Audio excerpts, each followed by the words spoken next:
Bismillahirrahmanirrahim. Assalamualaikum warahmatullahi wabarakatuh. Alhamdulillah, wassalatu wassalamu ala rasulillah wa ba'd.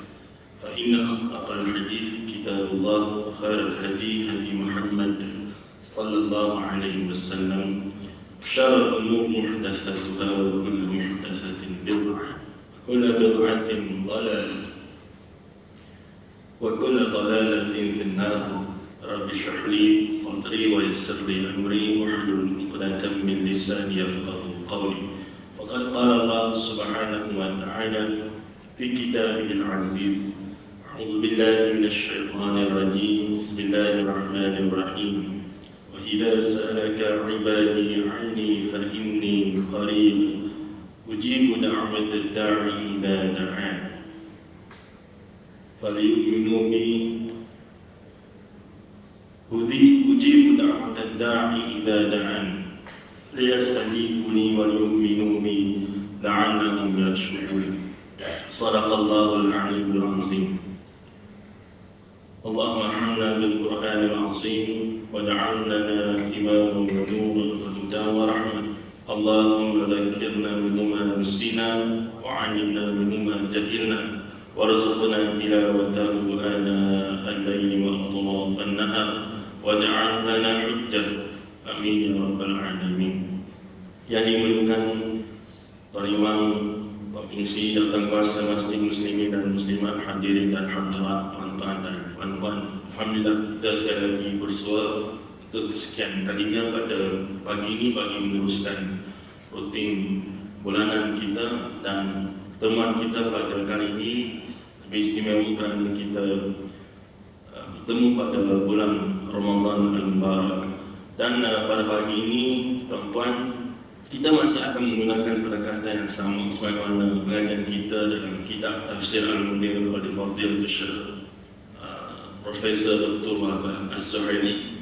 Cuma bersempena dengan bulan Ramadan al-Mubarak ini, sama-sama kita belajar daripada, kita keluar sikit daripada juzuk ke-30 dan kita masuk pada beberapa ayat dalam surah Hud yang tuan-tuan boleh buka pada muka surat 234 sesiapa yang ada mushaf, iaitu khusus pada ayat yang ke-112 sehingga 115. Dalam bersama Usmani pada muka surat 112 sehingga 115 daripada surah Hud, ayat-ayat yang berkaitan dengan kerukunan konsisten ataupun istiqamah dalam bahasa agama. Dan ini penting untuk kita menjawab soalan-soalan ataupun persoalan-persoalan yang mungkin di kalangan kita tentang bagaimanakah untuk kita mengekalkan momentum dalam kita menuju ke fasa yang terakhir dalam bulan Ramadan ataupun hari-hari yang terakhir dalam bulan Ramadan, yang ironinya adalah digambarkan sebagai hari-hari yang merupakan kemuncak hubungan seseorang hamba dengan Allah Subhanahu wa Ta'ala.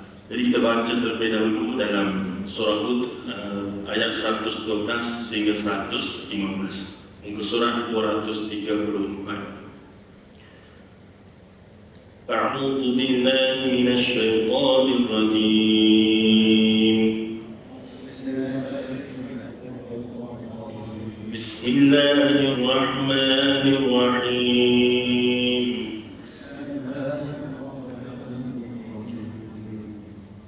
Fastaqim kama umirta wa man taba ma'aka wa la taghaw.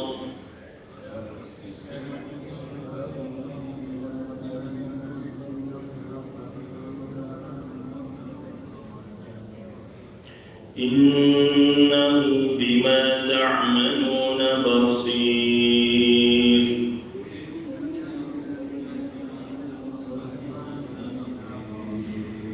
Wa la tarkanu ila alladhina zalamu fatamassakum nar wa ma lakum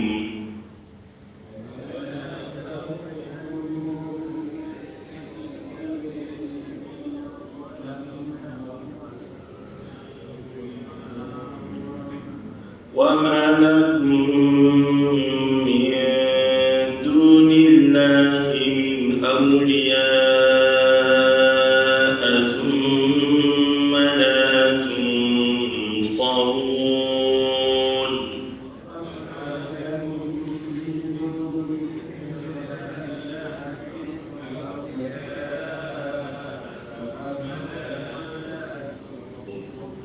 وأقم الصلاة طرفي النهار وزلفا من الليل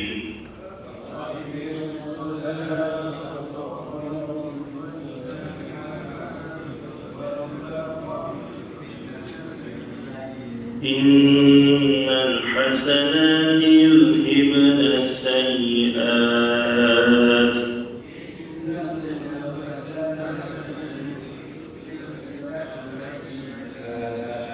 ذلك ذكرى للذاكرين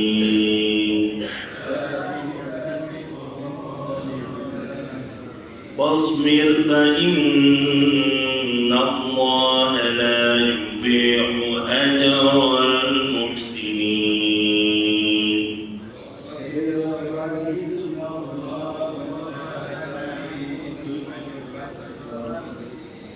صدق الله العظيم.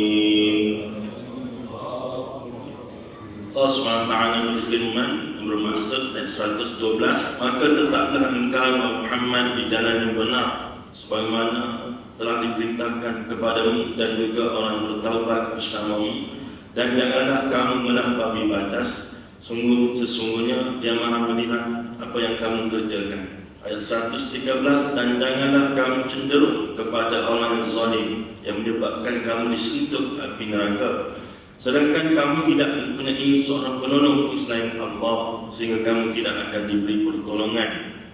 Ayat ke-114, dan dirikanlah salat pada kedua hujung siang, pagi dan petang, dan bahagian permulaan malam. Perbuatan-perbuatan baik itu menghapuskan kesalahan-kesalahan. Itulah peringatan kepada orang yang selalu mengingat Allah. Ayat ke-115, dan bersabarlah oleh sebab sesungguhnya Allah tidak mensia-siakan pahala orang yang melakukan kebaikan. Sallallahu alaihi wasallam. Baik, kenapa kita sama-sama membaca ayat-ayat daripada surah ini? Adalah sebagaimana yang disebutkan dalam mukadimah sebentar tadi, yaitu berkaitan dengan kadang-kadang menjadi persoalan dalam diri kita tentang satu-satu perkara yang kita tidak mampu untuk mengekalkan momentum tersebut, ya? Dan lebih khusus keberadaan kita dalam bulan Ramadan, kita mahu bahawa semangat yang sama sebagaimana kita teruja pada satu Ramadan yang lalu, ya, keteradaan itu untuk kita kekalkan, paling tidak pun pada hari ini, paling tidak pun untuk dibawa pada hari-hari akan datang. Dan ia sangat penting kerana apabila kita bercakap dalam tempoh sebulan dalam bulan Ramadan, Nabi SAW menunjukkan kepada kita apabila saja kita menuju ke hari-hari akhir dalam bulan Ramadan, maka lebih-lebih lagi ditingkatkan tumpuan dan fokus hubungan seseorang manusia itu dengan Allah Subhanahu wa Ta'ala. Sebab itu digambarkan dalam satu hadis tentang perilaku Nabi SAW wasyidda mizarahu, sehingga mengetatkan kain kerana untuk menjauhi isterinya pada malam hari, sedangkan bukan hanya menjadi satu kesalahan untuk sama-sama dan isteri pada malam hari, tetapi ini tidak dilakukan untuk menggambarkan kemuncak hubungan seseorang manusia dengan Allah Subhanahu wa Ta'ala. Dari itu kita mahu kita juga berada pada fokus yang sama, kita juga mahu berada pada tumpuan yang sama. Dan hari ini kita pun sudah menjejak kaki kita pada 18 Ramadan. Makna kata dalam lebih kurang belasan hari lagi berbagi di hadapan kita. Tuan-tuan dirahmati oleh Allah SWT, satu perkara pada awal-awalnya mungkin kita tidak sedar tentang Allah SWT sekurang-kurangnya memakbulkan doa kita, yaitu kita diizinkan untuk berada pada bulan Ramadan. Kalau kita masih boleh imbau kembali tentang bagaimana apabila kita masuk saja ke bulan Rajab, apabila kita masuk saja ke bulan Syaban, maka kita sekurang-kurangnya kita mengaminkan doa yang dibaca oleh Tuan Imam, ya, Allahumma barik lana fi Rajab, Allahumma barik lana fi Rajab wa Sya'ban wa ballighna Ramadan. Dan mengapa kita mengaminkan doa tersebut? Mesti ada sebab-sebabnya. Dan kita tidak mahu bahawa apabila bulan Ramadan ini datang kepada kita, maka dibiarkan berlalu begitu saja. Sudah tentu kita mahu mengambil apa juga keberkatan yang ada padanya. Dan disinilah sudah tidak sedang dalam kekurangan kita, kesilapan kita, kesalahan kita, dosa kita yang banyak kepada Allah SWT, tetapi ada sekurang-kurangnya satu doa yang dimakbulkan oleh Allah SWT, itu kita disampaikan pada bulan Ramadan. Ini satu rahmat Allah SWT yang besar kepada seseorang. Sebab itu kalau kita perhatikan kanan kiri kita, kadang-kadang mungkin ada di kalangan kita segelintir daripada kita sudah tidak ada lagi bersama-sama dengan kita pada hari ini, ya, mungkin beliau pun tidak sempat dengan bulan Ramadan, ataupun beliau tidak sempat pun menghabiskan bulan Ramadan. Dan kita sedang menuju ke satu tempoh yang penting, yang walaupun tidak ditunjukkan secara khusus tentang bilakah berlakunya malam Al-Qadar, pendapat para alim ulama yang berbagai yang menunjukkan kepada bilakah waktu berlakunya malam Al-Qadar. Tapi secara ringkasnya adalah banyak penunjuk menunjukkan ke arah pada 10 malam yang terakhir. Maka kita sekarang sedang menuju ke arah itu, dan apa yang penting adalah disitulah terdapatnya satu malam yang lebih baik daripada 1000 bulan. Lailatul Qadr khairun min alfi syahr. Ya, satu kelebihan yang diberikan kepada umat Nabi SAW termasuk kita yang digambar oleh Nabi Musa AS apabila berlaku dialog dengan Nabi SAW bahawa betapa aku ini ingin menjadi umat wahai Muhammad. Bila ditanya kenapa, dijawab kerana pada zaman aku setiap malam yang berlalu itu adalah malam yang sama saja, tetapi pada zaman kamu ada satu malam yang lebih baik daripada 1000 bulan. Dan ini satu kelebihan besar yang diberikan oleh Allah Subhanahu wa taala kepada umat Nabi sallallahu alaihi wasallam, dan kita diberikan kelebihan ini setahun sekali, bukannya one off. Ya, setahun sekali, dan dia ambil kira dengan pendeknya umur kita, masya-Allah tabarakallah, 60-70 tahun saja. Maka rugilah kalau kita tidak mengambil kesempatan yang diberikan oleh Allah Subhanahu wa taala ini. Ya, kalau kita nak bandingkan umur kita dengan umur umat terdahulu, memang jauh. Mereka hidup ratusan tahun lamanya. Kita masuk umur 30-an pun macam-macam penyakit dah ada. Ya, penyakit tiga sangkai, penciuman, darah tinggi dan baru pun 30-an. Sebabnya pokok dan sebagainya. Ya, itu belum lagi masuk umur 5, 60, 70-an. Jadi inilah tuan-tuan kelebihan-kelebihan yang Allah SWT berikan pada kita, yang kita mahu mengambil kesempatan daripadanya. Maka dari itu, kadang-kadang kita tertanya-tanya juga, ada orang pergi ke program motivasi, dia balik, dia menjadi seseorang yang lain. Tetapi mengapakah apabila berlalu beberapa ketika, dia kembali asal? Padahal itu program motivasi yang dibuat oleh manusia. Dan ada orang melalui bulan Ramadan tahun demi tahun, tapi selepas beberapa ketika dia balik asal. Mengapakah dia berlaku? Maknanya program buatan manusia bulan Ramadan, program buatan Allah SWT, ya, masih manusia itu berada dalam keadaan sedemikian. Sekejap saja panas, lepas tu sejuk balik. Ya, ini lumrah ataupun semula jadi yang ada dalam diri manusia, disebut sebagai iman yazid wa yanqus. Iman ini dia naik dulu.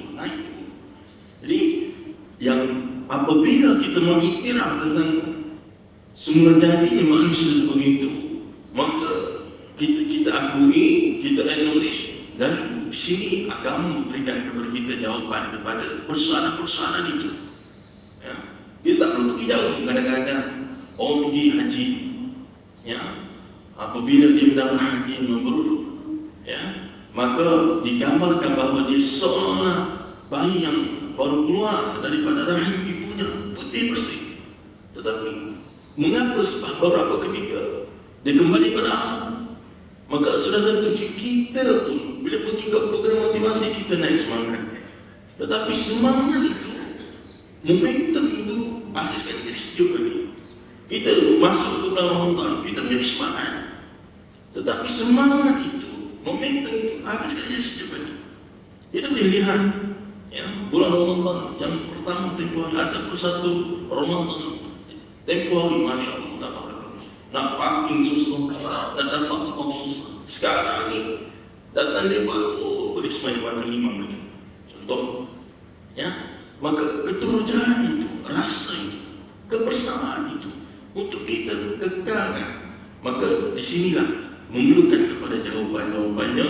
Maka Allah SWT telah menggariskan dalam surah Hud ayat 112 hingga 115. Ya, akan istiqamah dan qasimu ila arba'ati aqsam. Ya, bahawa kerukunan konsisten itu terbagi kepada 4. Ya, terbagi kepada 4. Dan ini jawapan-jawapan kepada persoalan-persoalan yang walau yang apabila saja kita cerna terhadapnya, kita cerna terhadapnya, maka kita akan nampak bahawa ini perkara-perkara yang kita perlu lakukan untuk kita mengekalkan momentum sama, bahkan menjadikan lebih baik ya, dalam kita menuju kepada hari-hari yang penting, hari-hari yang penting yang disebutkan sebentar. Tuan-tuan dirahmati oleh Allah SWT.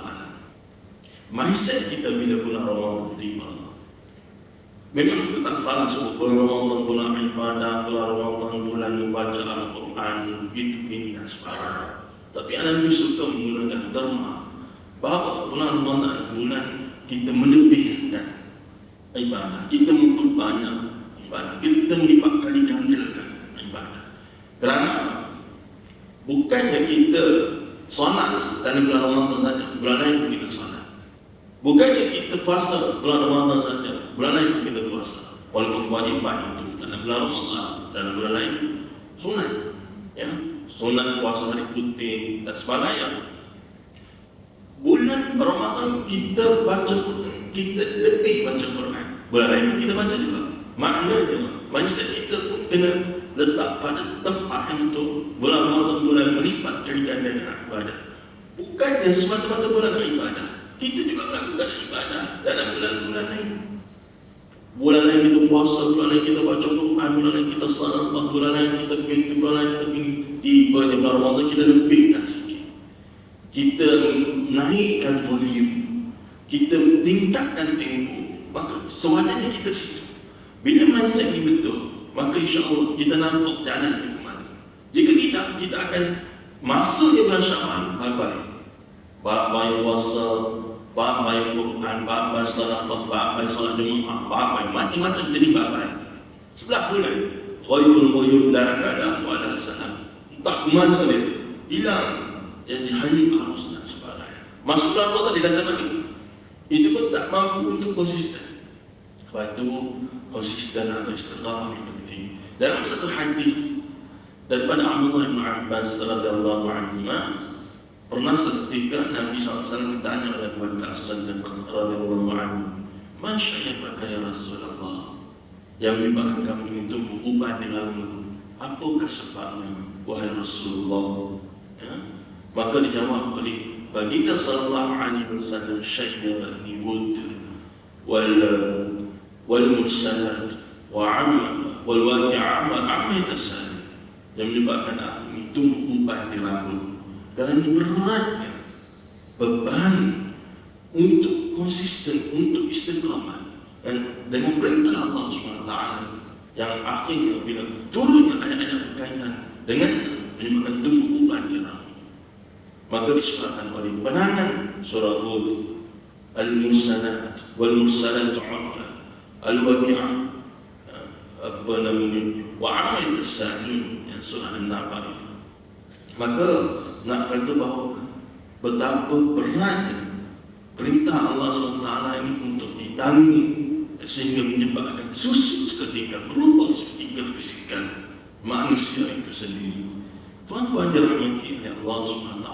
Sebab itu bila kita sama-sama telusuri dalam surah Hud ini ayat 111, Allah SWT bermula dengan ayat fastaqim kama umirt, maka istiqamah kamu sebagaimana diperintahkan oleh Allah SWT kepada kamu. Fastaqim asal daripada perkataan qama yaqum qiyaman, dan ada harf zaidah itu, yaitu huruf alif, huruf sin, huruf ta. Dan dari segi bahasa Arab ini ada satu perintah Allah SWT yang tuna ala fi'il amr, satu perintah kepada Allah SWT, yaitu maka luruslah kamu, istiqamahlah kamu, konsistenlah kamu. Ya, asal daripada qama maksudnya berdiri ataupun kalau lawannya qa'ada atau dasar, maka satu perbuatan yang proaktif, ya, satu perbuatan yang lebih proaktif berbanding dengan perbuatan bodoh dan sebagainya. Maka Allah SWT mengarahkan kita untuk bersifat dan bersikap sedemikian. Dan di situ ada huruf zaidah disebutkan tadi, huruf alif, huruf sin, huruf ta, yang kalau tuan-tuan tengok dalam ayat 100 depan. Ini adalah kalau kita bandingkan dengan perkataan ghafara maksud ampun, ya, kita sebut astaghfirullah, maksudnya aku minta ampun daripada Allah SWT. Begitu juga dengan istiqamah, satu permintaan daripada Allah SWT untuk seseorang hambanya, istiqamahlah kamu sebagaimana yang diperintahkan oleh Allah SWT kepada kamu. Fastaqim kama umirt wa man taba ma'aka wa la tadhar. Maka bila kita cakap tentang kerukunan istiqamah ini, bagaimana nak istiqamah, maka di sinilah terbahaginya kepada 4 rukun. Ya, secara ringkas, yang pertama adalah wala tadhar, dan jangan kamu melampaui batas.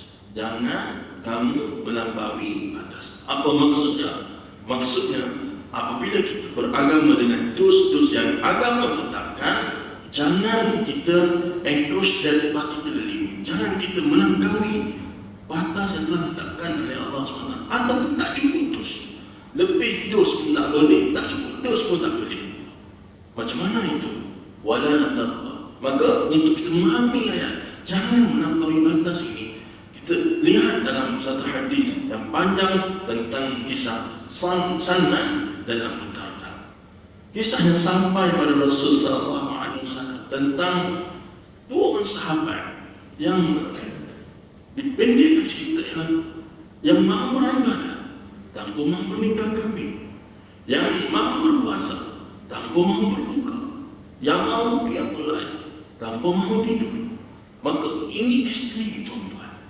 Kita secara zahir kita nampak apa yang buruk, ya?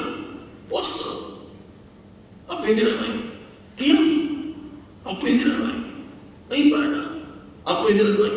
Tapi rupanya agama mengajar kepada kita jangan melampaui dosa sebagaimana yang telah ditetapkan oleh Allah SWT pada semua janji manusia.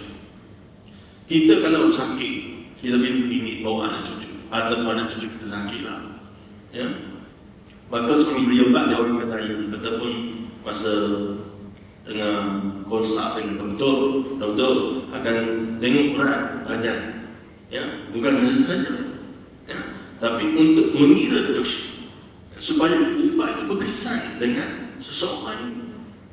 Maka kalaulah anak cucu kita demam, dia akan tanya bulan berapa, dan dia akan beli dos setakat mana yang bersesuaian. Dan bila kita ambil dos tersebut, beri kepada anak cucu kita dos tersebut, insya-Allah dengan izin Allah SWT sembuhlah demamnya. Tetapi jika kurang atau lebih dos, ya, kita tak mengikut preskripsi yang ditetapkan oleh doktor, tak berkesan. Yang izin Allah SWT tak berkesan, ya, dan ini lumrah. Ya, lalu kita tengok apa yang digambarkan oleh kisah Salman dan Abu Darda itu sampai kisah kepada Rasul Sallallahu Alaihi Wasallam, yang kita nampak bahawa apa yang tidak baik sesuai, Tetapi rupanya ini dos-dos yang melampaui semua ditetapkan dalam agama. Kita boleh katakan sebagai ekstrim kanan, ekstrim kanan. Kemudian Nabi SAW menyebut dalam hadis yang sama bahawa aku ini adalah orang terbaik di kalangan kamu. Tapi kamu ingat, aku beribadah dan aku menikah kamu. Kamu ingat, aku berpuasa dan aku berbuka. Fa'asal wa uftir. Dan kamu ingat bahawa aku diam dan aku tidur. Dan aku ini terbaik di kalangan kamu. Apa yang kita belajar dari hadis ini, tuan-tuan? Keseimbangan. Dan kita beragama dengan dos yang telah ditetapkan oleh agama. Dan sudah tentu dos itu kita boleh faham bila kita baca Al-Quran, bila kita baca hadis. Itulah dos-dos yang ditetapkan dalam agama. Bila saja kita melangkaui dos-dos ini, maka we are finished, we are gone. Kita tak mampu istiqamah dan kita tak mampu konsisten. Sebab itu, contoh yang paling mudah adalah apabila jangan melampaui batas ini. Kalau kita bersahur, kalau kita bersahur, waktu sahur telah ditetapkan sekian. Waktu dari imsak ke subuh, waktu maknanya terakhir, waktu akhir dalam waktu sahur. Setengah orang dia sahur awal 12:30 malam, ataupun sahur selepas tarawih. Selepas tarawih, moreh itu bukan awal, moreh itu ta'adda kita. Tafadhalu. Jangan lupa aja anak-anak masalah terjoin, boleh join. Tapi kalau dia moreh, ini kira sahur ini dengan anggapan bahawa ini adalah sahur ini dan tak mahu dah sahur pada itu. Malah tadi kan dah sahur, maka ini nampak batas dalam dos yang ditetapkan dalam agama. Agama ada sahur waktu sekian. Kata sebut, bahkan takhir sahur, melewati makan sahur. Datang pada dia adjust, dia modify, dia sahur awal. Dan bukankah sahur awal ini lebih baik? Sebab dia puasa lagi lama daripada Tok Imam. Tok Imam pun sahur dekat subuh. Dia sahur lepas tarawih. Maknanya dia puasa lebih kurang 5-6 jam awal pada Tok Imam. Sudah tentu dia lebih bertakwa daripada Tok Imam. Zahirnya begitu. Tapi apa janji pada dia selepas daripada bulan Ramadan? Tok Imam masih di masjid. Dia hilang entah ke mana. Dia pengah, dia letih. Kerana ekstrimnya dalam beragama. Pernah tuan-tuan, letih tuan-tuan. Sebab itu kita ambil itu mana saja yang ditetapkan dalam agama. Kita nampak kecil ini ekstrim yang kecil, tapi ekstrim kecil inilah yang menyebabkan melahirkan ekstrim yang lebih teruk daripada itu. Kita tengok Yahudi dan Nasrani. Nabi SAW sebut fasl ma baina siyamina wa siyami ahli kita. Beza puasa kita dengan puasa ahli kita. Adalah itu sahur, makan sahur. Beza puasa kita dengan puasa ahli kita. Daripada Yahudi dan daripada Nasrani, makan sahur. Maka di sinilah yang kita nampak perbezaan kecil, tapi implikasinya besar. Dan Nabi SAW sebut dengan dalam satu hadis yang lain, la yazalu din zahira ma ajjala an-nas al-fitra li'anna al-yahuda wan-nasara yu'akhiru atau kama qala Rasul sallallahu alaihi wasallam. Hadis ini kaitan dengan melewatkan berbuka. Lawan pada sahur adalah berbuka. Ada seminti bulan kita sengaja melewatkan berbuka. Pukul 8 atas alasan stranger back traffic jam dan sebagainya, maka tak apalah sahur awal, buka lewat, sahur lepas tarawih, moreh buka 8 malam. Maka ini juga ekstrim kerana berbuka puasa 3 mengikut itu saya tak letakkan dalam agama. Agama ajar waktu berbuka ni sebab apa, begini dan sebagainya.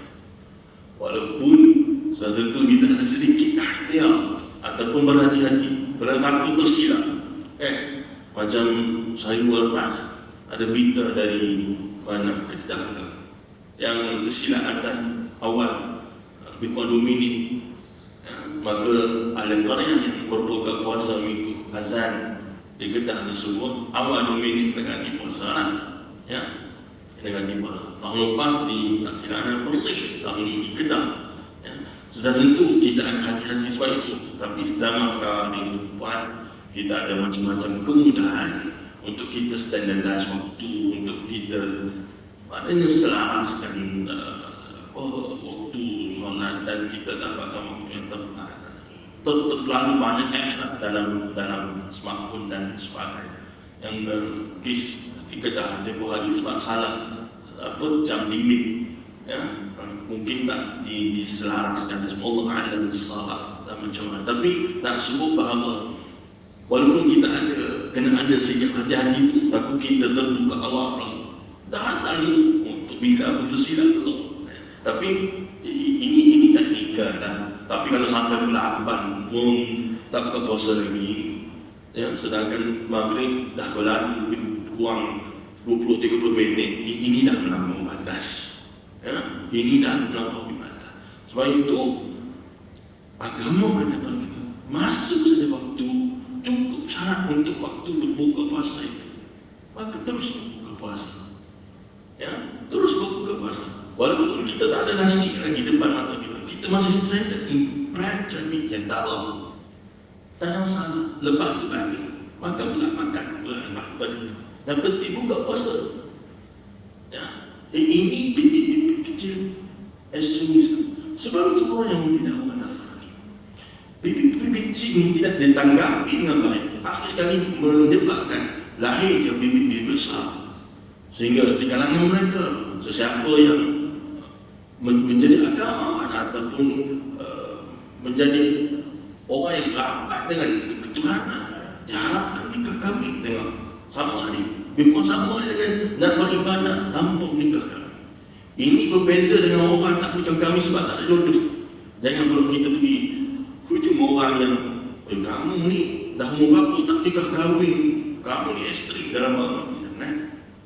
Ia berbeza dengan orang yang tak nak nikah kahwin dengan orang yang tak ada jodoh. Dah cuba ada macam-macam tak ada jodoh dalam macam-macam. Tapi ini orang yang memang tak nak nikah kahwin. Ini ekstrim, tuan-tuan. Sebab ia menghilangkan keseimbangan hubungan manusia dengan manusia dan hubungan manusia dengan Allah SWT. Maka wala taqwa, jangan kamu melampaui batas. Maka kita jaga dus-dus yang ditetapkan dalam agama. Zaman kita, jaga kita nak dengar ibadat tak nak nikah kahwin. Yang kita dengar nikah kahwin tak nak ibadat. Ekstrim juga. Ekstrim sebab gigi kalau kita kata. Ekstrim sebab gigi. Zaman kita, jaga kita dengar orang qiyam tak nak tidur.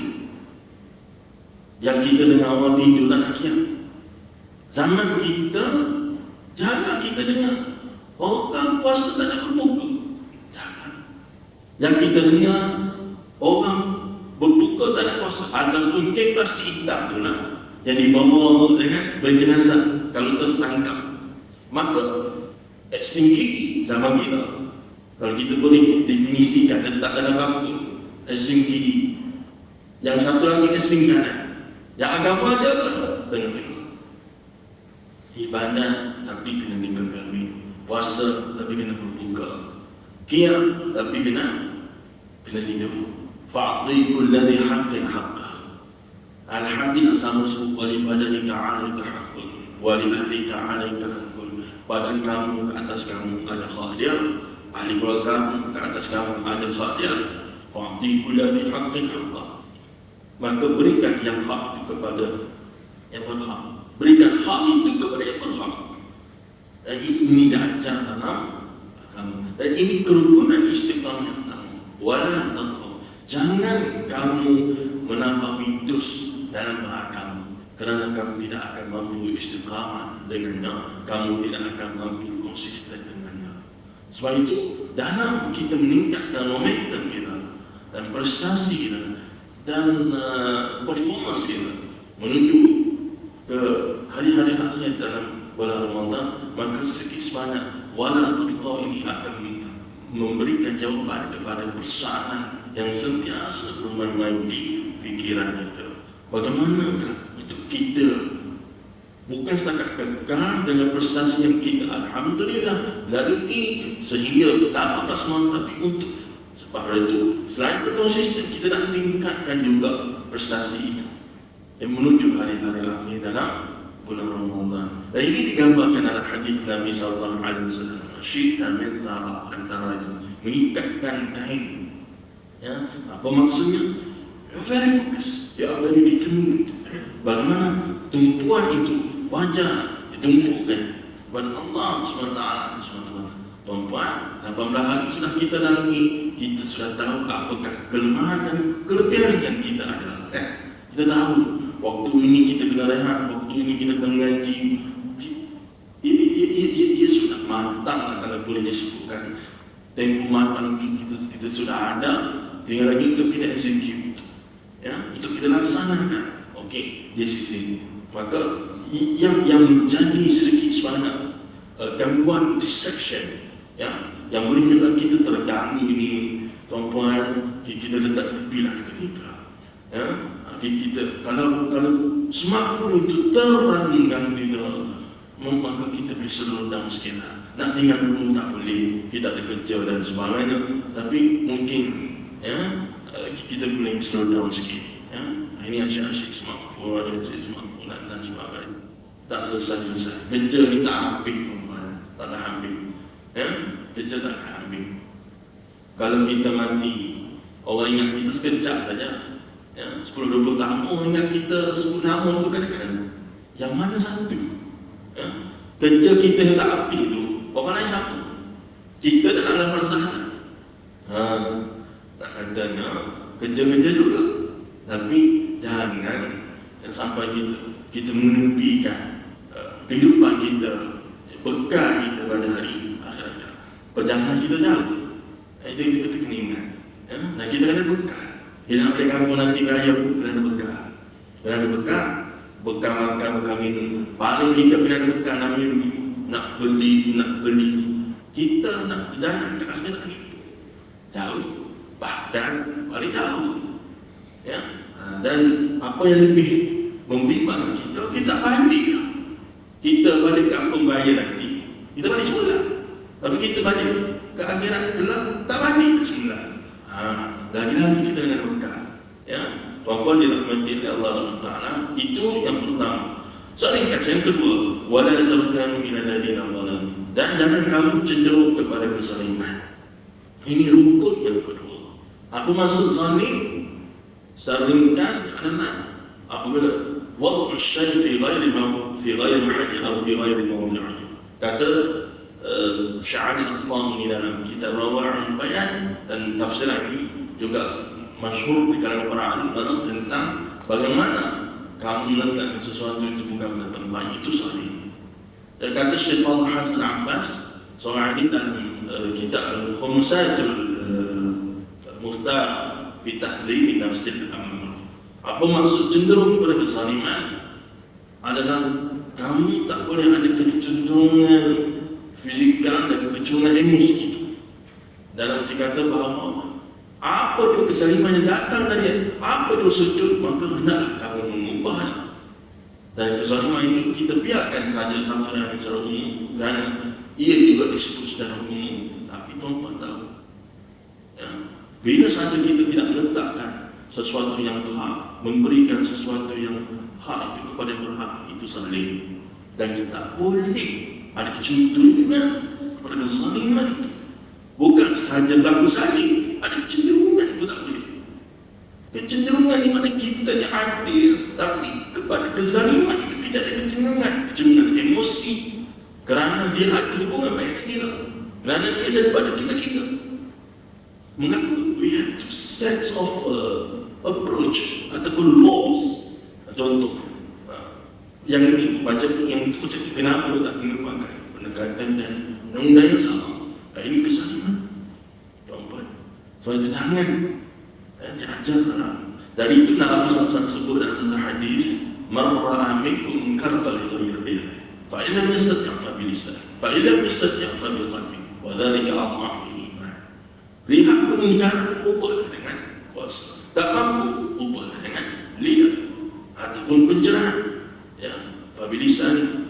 Pada kali anda sebut sini, maksudnya adalah enlightenment. Kerana fa bilisan bukan semata-mata lidah, tapi maksudnya adalah banyak maklumat. Sama sekarang kamu yang menyampaikan maklumat bukan setakat dengan lidah, tapi dengan WhatsApp, dengan macam-macam banner, banting dan sebagainya, iklan dan sebagainya. Itu juga termasuk dalam fa'in lam yastati' fa bilisan, fa'in lam yastati' fa biqalbi. Tak mampu juga, maka bencilah dengan hati. Itulah semua iman. Maka nak kata tak boleh ada kecenderungan pada saling itu. Kata seorang lagi yang lain, Syekh Hasan Basri menyebut bahawa ju'lat din bainan narain, agama ini dijadikan antara dua jangan. Pertama, jangan melampaui batas. Kedua, jangan cenderung kepada kesaliman. Ya, itu yang kedua. Rukun yang ketiga, wa aqimis salah. Dan aqimis salah maknanya dirikan salat secara literal, secara maksudnya adalah berikan nilai pada salat kita. Ya, khusyuk adalah nilai pada salat. Ya, dan salat itu bermula dengan wudhu yang sempurna. Dan kita jaga urusan Allah kita gila-gila. Ya, kita kena paksa diri kita. Sebagaimana orang paksa pada bulan ini tarawih, ya, berjemaah. Ya, kita yang memiliki keutamaan solat fardu berjemaah.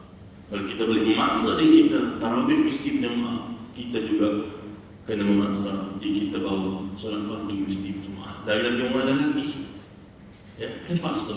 Berat macam mana sekalipun, letih macam mana sekalipun, penat macam mana sekalipun, kena paksa. Ya, ini wa aqimis salah, dan jagalah waktu salat. Sebab kita nak istiqamah, kita nak konsisten dalam waktu salat. Mungkin kita kena ubah sikit perancangan kita. Sebelum ini kita waktu salat ni kalau sempat, ya, jangan lain dulu waktu salat kemudian. Mungkin kita kena ubah cara hidup kita ni, kena hidup waktu salat kita. Waktu salat tu jadi pernah ada aras atau kayu ukur, jangan hidup waktu salat. Sebelum ni waktu salat itu lain-lain. Itu yang salat zuhurnya lewat, asarnya pula awal, maghribnya lewat, isyaknya pula awal, subuh banyak kali terbatas. Ya, jadi wa aqimis salat itu orang lelaki. Orang perempuan, walaupun dari segi keutamaan sudah tentu tempat terbanyak lah. Kita tengok di tempat tidurnya, tempat terbaik. Tapi bukan bermaksud datang masjid, datang surah, datang madrasah tidak baik. Kita sebut lebih baik. Ya, perempuan di tempat tidurnya. Dari segi anda di tempat tidurnya, di tempat tentu tempat tidur. Tapi dari segi anda, orang kita tak tidur atas lantai atau tiga mengkuang. Ya, orang kita paling tidak pun tidur tertilam. Jadi nak solat tertilam tu tak boleh. Ya, kita tahu. Jadi di sebelah itu, itulah tempat terbaik orang perempuan. Ya, nah ini kita kena sebut pada anak isteri kita. Ya, dan untuk membayangkan kepada mereka, memberi gambar kepada mereka bahawa betapa rahmatnya agama ini. Ya, kita sangkakan dia tak datang ke masjid, dia adalah kecil. Itulah nak bina sangat, nak berikan kami sangat sampai terhalang daripada datang ke masjid surah madrasah. Padahal agama ajar kita tempat terbaik untuk biasa anak-anak di tempat tidur. Di tempat tidur orang perempuan. Ya, tapi tak bermaksud tak baik pun datang ke masjid surah madrasah. Jika terhindar fitnah, dapat keisinan dan sebagainya berkaitan, tak ada masalah, datanglah sama-sama mengamalkan masjid surah madrasah. Ini kita sebut lebih baik, itu saja. Ya, wa aqimis salat. Tapi salat ni berikan nilai pada salat, berikan nilai pada salat. Baik, Wa zulfan minal lail innal hasanati yudhibna sayyi'at. Dalam ayat yang sama kita ada subpoint, innal hasanati yudhibna sayyi'at. Sesungguhnya kebaikan-kebaikan menghapuskan kejahatan-kejahatan.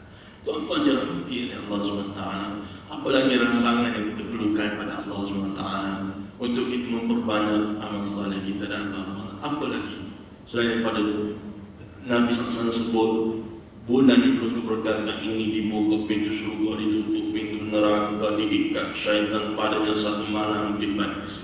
Apa lagi rangsangan yang kita perlukan untuk kita teruja dalam melakukan ibadat, meningkatkan momentum dan volume dalam kita melakukan ibadat pada Allah SWT? Apa lagi yang kita perlukan? Sebab itu analoginya, kalau kita pergi ke pusat beli belah, ya, yang mana kanan kiri ada polis trafik mengawal, trafik tak semua hijau, pergi ke pusat beli belah pula dapat diskaun, dapat rebate, beli satu dapat lebih dan sebagainya. Apalagi yang kita perlukan? Tidakkah kita rasa teruja untuk kita pergi ke pusat beli belah tersebut kerana tak ada halangan trafik, tapi syarat semuanya hijau, pergi pula macam-macam kita dapat nanti? Apalagi keteruja yang kita perlukan? Sebab itu kita mungkin jadi orang satu sampai di pusat beli belah tersebut, ya. Tiba-tiba kita mengambil sikap dengan polis trafik yang ada, trafik tak semua tukang hijau, ada limit, ada diskaun. Kita pun pilih untuk tak buat apa-apa. Kita pilih dulu, tak buat apa-apa, tidur sepanjang hari. Kita tak buat apa-apa. Nampak sangat kita tak berminat dengan tawaran-tawaran yang ada di pusat beli belah itu. Begitu juga dengan tawaran-tawaran yang ada dalam Ramadan. Jadi kita memilih untuk tak buat apa-apa. Tak buat apa-apa. Nampak sangat kita tak berminat dengan bulan Ramadan yang penuh keberkatan. Yang kita kena hati-hati. Nabi SAW sebut dalam satu hadis, qad ja'akum syahrul Ramadan syahrul mubarak. Hadis ini panjang, hujur sekali. Faman hurima khairan faqad hurim. Maka sesiapa yang terhindar daripada mendapat kebaikan yang sepatutnya dia dapat, yang kelebihan yang ada pada bulan Ramadan yang penuh keberkatan ini, dia tak dapat apa-apa, maka sememangnya dia tidak akan mendapat apa-apa. Rugi. Ya, tuan-tuan, kita minta tahu pada Allah SWT, kita tergolong dalam minal khasirin, orang yang rugi tersebut. Ya, sebab itu innal hasanat yudhibna sayyi'at, kebaikan-kebaikan, banyak kebaikan, terlalu banyak. Kalau kita nak ambil dalam konteks sedekah, kita boleh datang ke masjid, ambillah duit yang berbaki kita beli di bazar Ramadan. Ada RM5, RM5, RM5. Kita nampak anak-anak muda, bukan anak muda, kadang-kadang anak muda ni tak makan, nak bagi duit sebab datang ke masjid. Ya, kadang-kadang kita bagi, nampak muda. Ya, lima orang dapat RM5. RM1 solat cukup dah. Nampak? Itu kebaikan-kebaikan. Dia pun rasa selamat bahawa datang masjid dapat duit. Dia faham apa ikhlas tak ikhlas, tapi ini untuk kita merasa. Tapi kalau kita nak kena bagi juga kepada orang tua, ya, orang tua datang masjid pun nak duit juga sebab, ya, tak datang masjid tak dapat duit. Dan kita pula kena bagi duit pada dia untuk dia datang masjid dapat RM1, begitu ini dan tak kena lah. Ya, maknanya semudah-mudah itu. Ataupun kalau kita membeli belah, you keep the change. Terutama kita pergi di kawasan yang IKS, industri kecil dan sederhana dan sebagainya lah. Ya, semudah-mudah itu, you keep the change. This is Ramadan, the kalimat of Ramadan. Ya, bulan untuk kita buat begitu bina dan sebagainya. Itu. Ya. Ataupun kita datang awal ke masjid kita bersihkan masjid, ya, kita sapu sekitar sebanyak tajijah, itu saja. Ataupun kita bersihkan bilik air. Syekh Mutawalli Syarawi, tuan-tuan, seorang alim besar, bila mengajar selesai, anak murid tunggu di luar nak bersalam. Ya, tunggu mana Syekh ini? Patut keluar dari satu sudut, tak keluar. Lama ambil masa, akhir sekali bila Syekh keluar dan orang tanya Syekh di mana? Lama, patut sekejap. Saya kata, aku pergi masuk bilik air sekejap. Dia ditanya kenapa, saya kata, kerana ini untuk menghilangkan rasa. Bila Allah salam dengan aku ni, Allah cipta kau begitu ini. Padahal kita ni ada dosa yang Allah SWT tutup, kan? Yang Allah SWT hidup. Yang Allah SWT hilangkan kamu. Kalau ada dosa dengan kita, nampak baru ada menganggap pun tak dengar. Orang nak tutup kita pun tak dengar. Ya? Tapi sebab dihijab oleh Allah SWT, hari Syekh kata, sebab aku nak hilang rasa takjub, riak, ujub, asa dengki dan sebagainya. Sebab orang cium tangan dia kata, kita akan rasa tu, aku ni lebih suci daripada dia. Padahal itu tuan-tuan, kita kalau ada masalah hati lagi, masalah macam-macam masalah hati ni, pergi masuk bilik masjid. Ya? Paling tidak pun pergi masuk bilik air umum. Paling tidak, dia boleh menghilangkan rasa macam-macam dalam hati. Allahu Akbar. Akhir sekali, wasbir fa inna Allah la yudhi'u ajra al-muslimin. Ayat 109 dan as-sabr. Nah, ini rukun istiqamah yang keempat. Yang pertama tadi, jangan melampaui batas. Yang kedua, jangan cenderung kepada kezaliman. Yang ketiga, jangan waktu sangat. Dan sakon adalah kebaikan-kebaikan keluarga kita sebut tadi, anak-anak dalam bulan Ramadan ini, kebaikan-kebaikan ini banyak yang kita boleh buat. Yudhi'na sayyi'at, ia boleh membawa pergi kesalahan-kesalahan kita buat. Semoga-moga kesalahan-kesalahan kita sengaja atau tak sengaja itu dihapuskan oleh Allah SWT. Akhir sekali, rukun istiqamah yang keempat, wasbir, bersabarlah. Kenapa? Nak buat tiga yang anda tu siksa. Jadi Allah SWT ada pada kita sabar. Ya, sabar dan nanti kata as-sabru ala at-ta'ah, was-sabru ala tarki al-ma'siyah, was-sabru ala al-bala. Kena sabar. Kena ada sikap sabar. Ya, tarawih lama sikit sabar. Ya, baca Quran lama sikit sabar. Puasa lama sikit sabar. Kuliah subuh. Kita nak berhenti lagi. Ya, wasbir, maka bersabar. Kata Syekh Al-Ghazali, sabar ini terbagi kepada tiga. Yang pertama, as-sabru ala al-bala, iaitu sabar di atas bala ini besar. Kita dengar, ya, as-sabru ala musibah. Yang kedua, as-sabru ala ta'ah. Dalam kita melakukan ketaatan, kita kena sabar juga. Ya, ada masanya, ya, kita bersabar daripada waktu sahur sampai waktu berbuka. Ini dah ketaatan pada Allah SWT. Kita sabar. Kita balik ke rumah sekejap lagi, bukan tak ada makan minum atas meja kita, tutup elok dengan saji. Buka saji itu ada juga, tapi kita sabar, tak boleh. Ya, tak boleh. Sebab patuh pada perintah Allah SWT. Tak boleh. Tak masuk lagi waktu berbuka. Sabar itu sabr, as-sabr al-ta'ah. Datang ke masjid sejuk-sejuk, sabar. Ya, solat dulu subuh, lepas pula ada subuh, bila nak balik sabar. Ya, dan yang akhir sekali, as-sabr ala tarki al-ma'siyah, sabar dalam meninggalkan maksiat. Ya, nak meninggalkan maksiat juga tuan-tuan. Jadi kalau kita ada keupayaan melakukan maksiat tersebut, kita ada kuasa, kita ada pengaruh, kita ada wang, kita ada segala-galanya. We have everything. Ada semua. Tapi kita atas sebab takut taat pada Allah SWT tertinggal. Padahal kalau kita buat tak apa, orang lain tak boleh kata apa, orang lain tak boleh tik. Sebab dia ada segala-galanya, tapi dia tinggal kerana Allah SWT. Ini as-sabr ala tarki al-ma'siyah. Dan dalam rukunan istiqamah kena ada sabar. Tuan-tuan, anak berhenti sangat itu. Ya, insyaAllah moga-moga bersampaikan pada pagi ini kita sama-sama boleh mengambil apa yang baik itu sebagai penyaran, apa tidak baik itu sebagai sumpah. Dan insyaAllah dalam surah Hud ayat 112 hingga 115 ini moga-moga ia menjadi sedikit semangat depan pada persoalan kita dalam kita memaknakan bulan Ramadan pada tahun ini insyaAllah. Qul qawli hadza wa astaghfirullah al-azim li wa lakum. Assalamualaikum warahmatullahi wabarakatuh.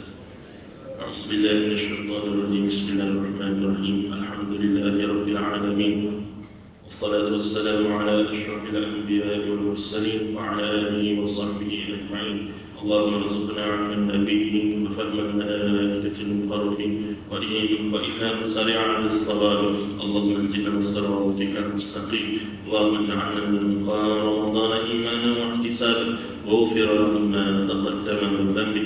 اللهم بارك لنا في شهر رمضان وبلغنا وارزقنا ليلة القدر. وصلى الله على سيدنا محمد وعلى آله وصحبه أجمعين والحمد لله رب العالمين. تقبل الله منا ومنكم.